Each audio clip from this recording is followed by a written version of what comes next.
What's happening, guys? Welcome back. So today what we're going to do is we're going to get the ignition timing set on my freshly rebuilt KA100. So to get this done, all you're going to need is a dial indicator.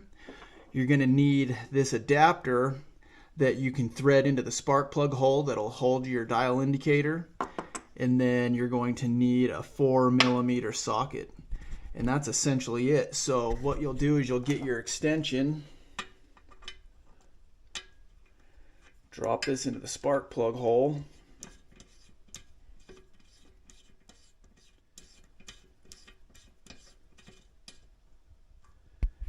and get your dial indicator, drop it in there,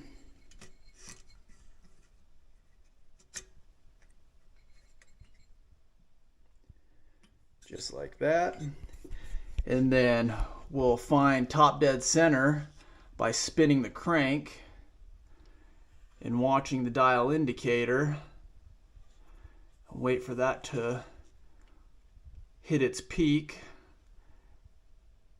So right there. And then we'll want to zero out our gauge.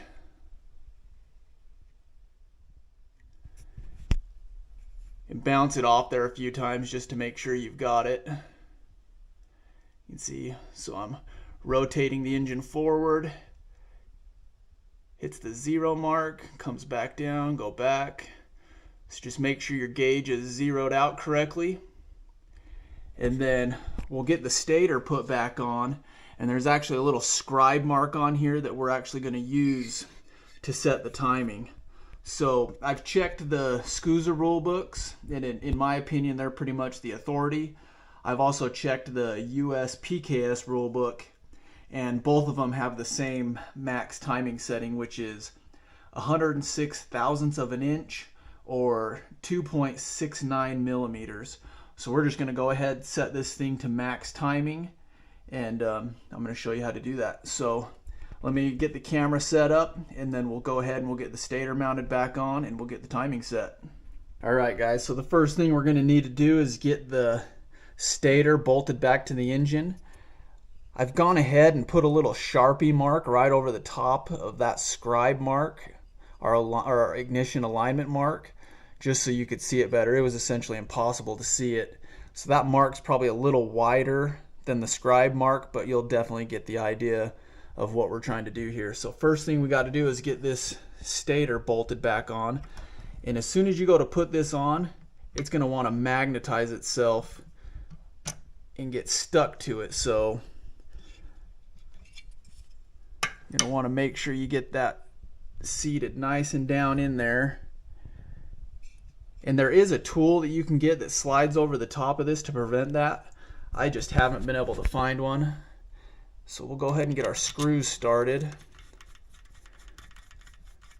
So we'll want to get these put in, but we don't want to tighten them up just yet.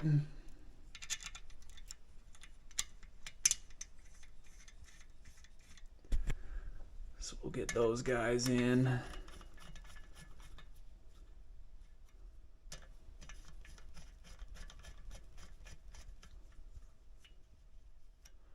So those are still loose. So the trick I found to get the stator so it's not stuck to the magnet in here is you're just going to want to pinch from underneath here to the crankcase, and you'll actually hear it pop.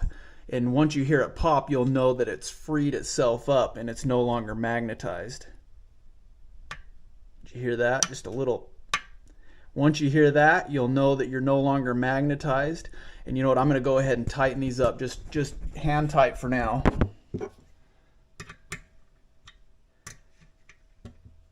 Just like that.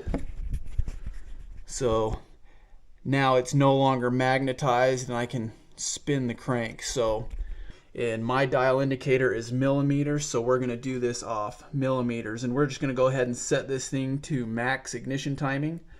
So what you'll do is you'll come back up here to your dial indicator, get back to top dead center,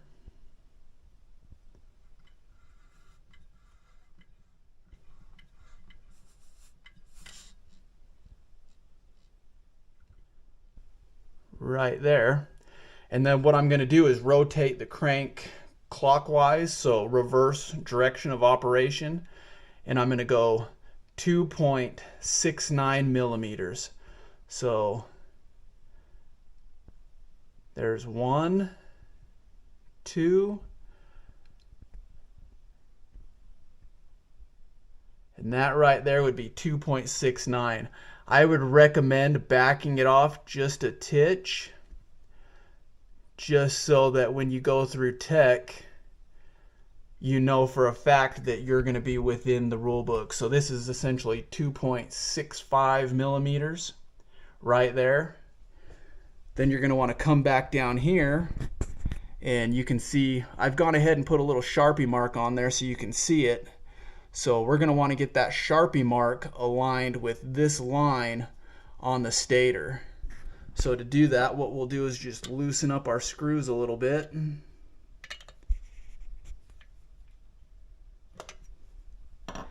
And then we're just going to spin the stator until it lines up with that scribe mark. Just like that. Hopefully you guys can see that.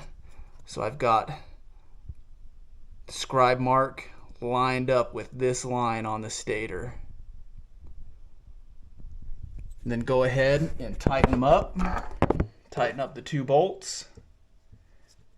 Make sure you're lined up where you need to be. Give those a little snug. And then I like to just double check it a few times, so I'll just spin this guy back to top dead center.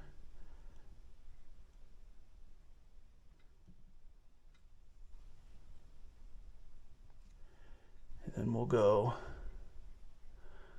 1 millimeter, 2 millimeters, and just shy of max, so 2.65 millimeters. And then come back down here and just verify that those lines still line up.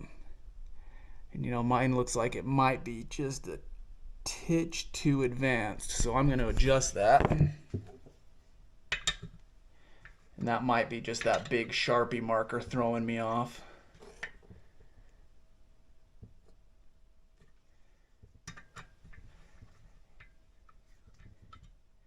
And while I'm adjusting these, I've got the stator pinched just like that. And you can see that those 2 marks line up. Double check your dial indicator. Make sure you're good. And there's our max timing setting right there, guys. Extremely simple job. So definitely something you can do on your own. You can check it whenever you'd like. You know, depending on your track layout, you may want to retard it a little bit. So to retard it a little bit, all you would do is back the